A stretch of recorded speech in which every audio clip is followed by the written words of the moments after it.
अस्सलामुअलैकुम वरहमतुल्लाहि वबरकातुह।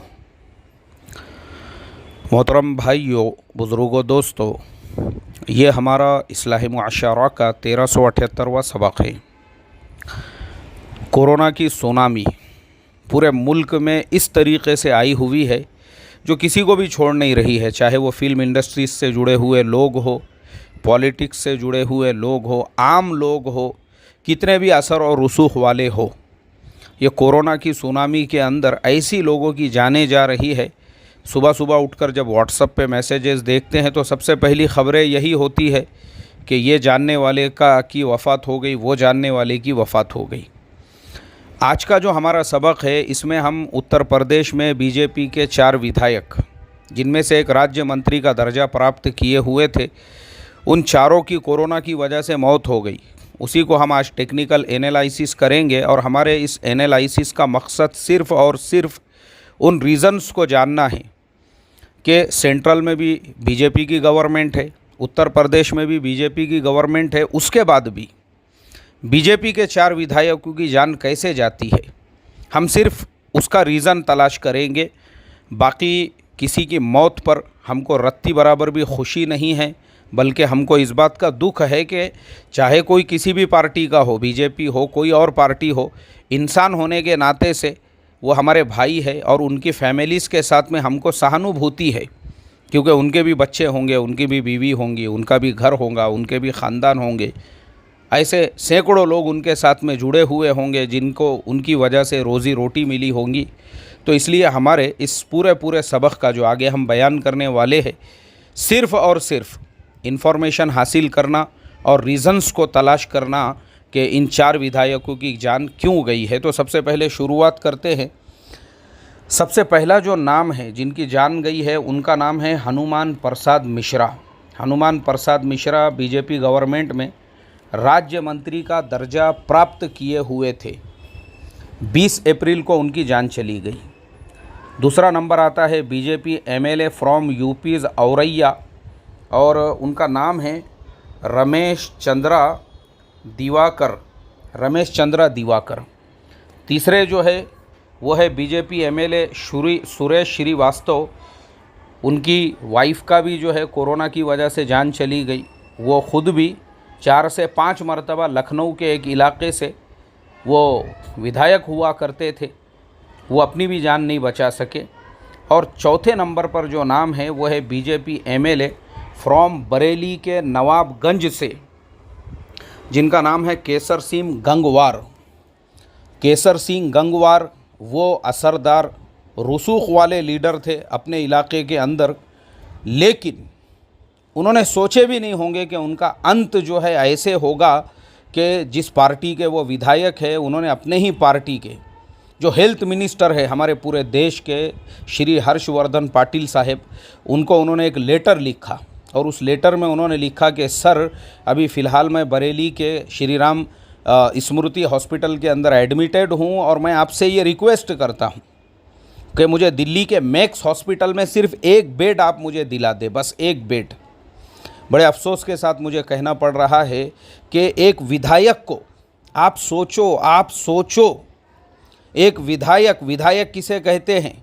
ग्राम पंचायत का मेंबर नहीं बोल रहा हूं मैं, एरिया का नगर सेवक नहीं बोल रहा हूं मैं, विधायक है। और रूलिंग पार्टी में, स्टेट में भी उनकी गवर्नमेंट है, सेंट्रल में भी उन्हीं की गवर्नमेंट है। उसके बावजूद जो केसर सिंह गंगवार थे, उनको एक बेड नहीं मिल सका मैक्स हॉस्पिटल के अंदर, और जो है नोएडा के किसी हॉस्पिटल में उन्होंने आखिरी सांसें ले ली। उनके जो बेटे हैं, उनके बेटे ने उनके वफ़ात के बाद में फिर उन्होंने जो है अपने फेसबुक के ऊपर पोस्ट किया, पंकज गंगवार ने, और उन्होंने बड़े दर्द के साथ में लिखा कि गवर्नमेंट खुद अपने पार्टी के विधायक की जान नहीं बचा सकी। उन्होंने अफसोस का इजहार किया। अफसोस है हमारी सेंट्रल गवर्नमेंट पर भी और अफसोस है हमारी स्टेट गवर्नमेंट पर भी, और बड़े अफसोस के साथ में उन्होंने ये लिखा कि जब हम फ़ोन करते हैं तो कोई हमारा फ़ोन उठाने के लिए भी तैयार नहीं होता है। मेरे मोहतरम दोस्तों, ये वो 4 असरदार और रसूख वाले लीडर्स हैं जिनकी जानें गई। अब आते हैं हम टेक्निकल इसको एनालिसिस करते हैं कि एक्चुअल में यही लोग, ये जितने भी विधायक है या लीडर्स है या आज भी जो लोग हैं, मैं देखता हूँ कि सोशल मीडिया के ऊपर जो देश में बेसिक चीज़ों की ज़रूरत है, हमको हॉस्पिटल की ज़रूरत है, हमको बेसिक इंफ्रास्ट्रक्चर की ज़रूरत है, हमको अच्छे स्कूल्स की ज़रूरत है, उस चीज़ को छोड़कर आज भी हमारे लिए सबसे बड़ा जो मुद्दा बना हुआ है बहुत सारे लोगों के लिए, वो है राम मंदिर जल्दी से जल्दी उसका निर्माण हो जाना चाहिए। अब चलो, इससे पहले तो बाबरी मस्जिद जो है उसकी जगह पे मंदिर बनाने का कोर्ट की तरफ से फैसले के लिए मुहिम चल रही थी, पूरे मुल्क में ये हवा चलाई गई।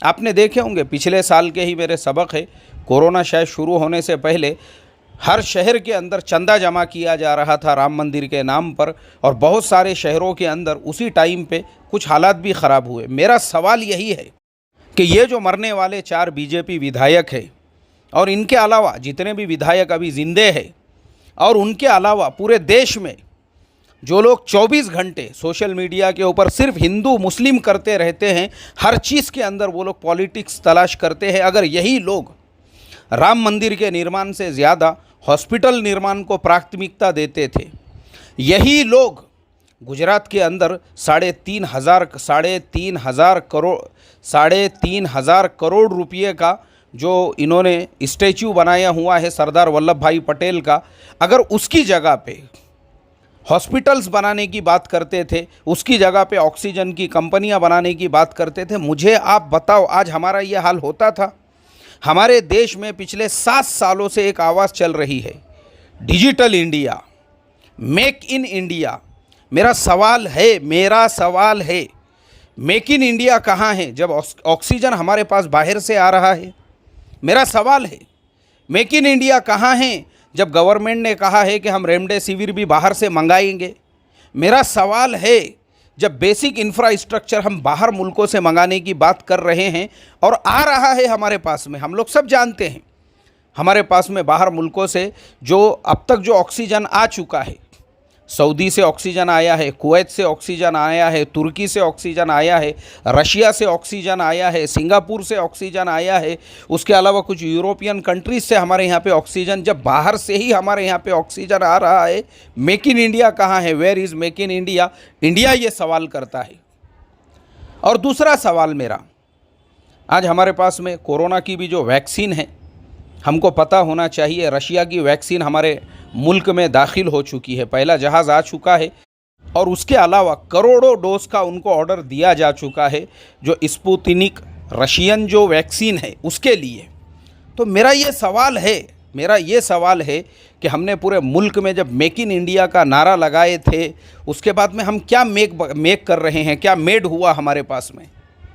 ये सोचने वाली बात है मेरे मोहतरम दोस्तों। जिस पार्टी के 4 विधायकों की जान चली गई, आप सोचो ना, मेरा सवाल है आप लोगों से, जो पार्टी के 4 विधायक, मैं विधायकों की बात कर रहा हूं, तो आप सोच सकते हैं आम पब्लिक का क्या हाल होगा जब वो पार्टी के 4 विधायकों को एक बेड नहीं मिल सका हॉस्पिटल के अंदर। ये हमारे लिए इबरत इसलिए है कि जब तक हम इस देश के अंदर हर मसले में हिंदू मुस्लिम करते रहेंगे, उस वक्त तक हमारे देश के अंदर हम लोग आगे नहीं बढ़ सकते हैं। हमको इस चीज़ को रखना पड़ेगा बाजू। मुझे आप बताओ, मेरा ये सवाल है। आज भी मैं बहुत सारे लौंडों को फेसबुक के ऊपर, ट्विटर के ऊपर और यूट्यूब के ऊपर देखता हूँ, हर चीज़ में वो हिंदू मुस्लिम घुसेड़ते रहते हैं, हर एक चीज़ के अंदर जो है मुसलमानों को ब्लेम करते रहते हैं, हर चीज़ के अंदर उनको पाकिस्तानी जाने की बात किया करते हैं।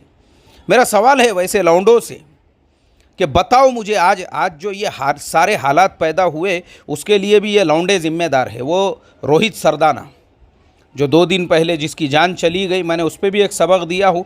मेरा उसके बारे में भी यही सवाल है कि उसकी मौत भी, ये जितने बाकी के न्यूज़ एंकर है, चाहे अंजना हो, चाहे रूबिका हो, चाहे रजत शर्मा हो, चाहे अमीश देवगन हो, चाहे अर्नब गोस्वामी हो, चाहे श्वेता सिंह हो, जितने भी आज जिंदे हैं, इनके लिए इबरत है, इबरत। मैं रोहित सरदाना के पुराने वीडियोस देख रहा था, चिल्ला कर उसको इस बात की फ़िक्र थी कि मौलाना साद साहब के बारे में, मुसलमानों के बारे में, तबलीगी जमात के बारे में ऐसे यानी पूरे मुल्क के अंदर। अच्छा चलो, मौलाना साद का और निज़ामुद्दीन का मसला हल हुआ, उसके बाद में सुशांत सिंह राजपूत की मौत के बाद में 4 महीनों तक, मुझे आप बताओ 4 महीनों तक जो हमारा जीडीपी है वो पूरा रिवर्स में आ गया, इकोनॉमी पूरी रिवर्स में आ गई। और यही रोहित सरदाना के जैसे ये जितने भी मैंने जितनों का नाम लिया, ये आप लोगों को 4 महीनों तक सिर्फ और सिर्फ क्यों हमारे देश में लोगों की जान नहीं जाती है? हमारे इस देश के अंदर बड़े बड़े लीडर्स की जानें चली गई, हमारे देश के अंदर मिनिस्टर्स की जानें चले गई, उस पर भी इन्होंने इतना बवाल नहीं मचाया। आप लोगों को याद होगा शायद कि प्रमोद महाजन वो मिनिस्टर थे, उनकी जान चली गई, उस वक्त भी इन्होंने 3-3, 4-4 महीने तक ऐसे डिबेट नहीं चलाए। उनके बाद में जो मुंडे साहेब है दिल्ली के अंदर, उनका एक्सीडेंट हो गया। अब उनका एक्सीडेंट होने के बाद इन्होंने 3-4 महीने उस पर भी चलाना चाहिए था कि वक्त के मिनिस्टर है और दिल्ली के एक सिग्नल पे उनका सुबह सुबह के वक्त में एक्सीडेंट होता है, इसमें किसका षड्यंत्र है, किसकी साजिश है, कैसे उनकी जान जाती है, उस पर भी इन्होंने 3-4 महीने नहीं चलाए। और वो एक फिल्म एक्टर जिसकी जो अपने मर्ज़ी से, यानी उसका खुद के कुछ ऐसे ऐसे प्रॉब्लम्स बाद में सारी चीज़ें पता चल रही है, और वो उसकी जान जाने के बाद में उसको कहाँ तक लेके गए उन्होंने, गांजा, 1 महीने तक तो गांजे के ऊपर चला।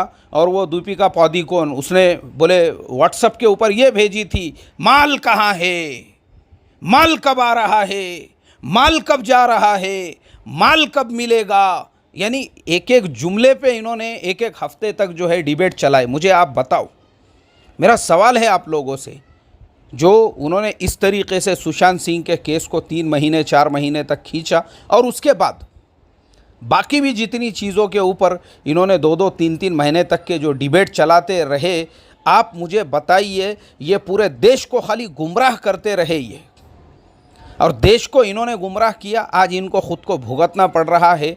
अगर ये देश को ये बताते थे कि देश को किस चीज़ की ज़रूरत है, देश को हॉस्पिटल्स की ज़रूरत है, हमने कोई तैयारी नहीं की थी। आज जो हमारे यहाँ पे इतनी मारामारी चल रही है और मेक इन इंडिया का नारा देने के बाद में भी बाहर से जो हमको हर चीज़ मंगानी पड़ रही है, शर्म की बात है ये हमारे लिए। देख लो आप, पूरा इंटरनेशनल मीडिया जो है थूक रहा है हमारे ऊपर।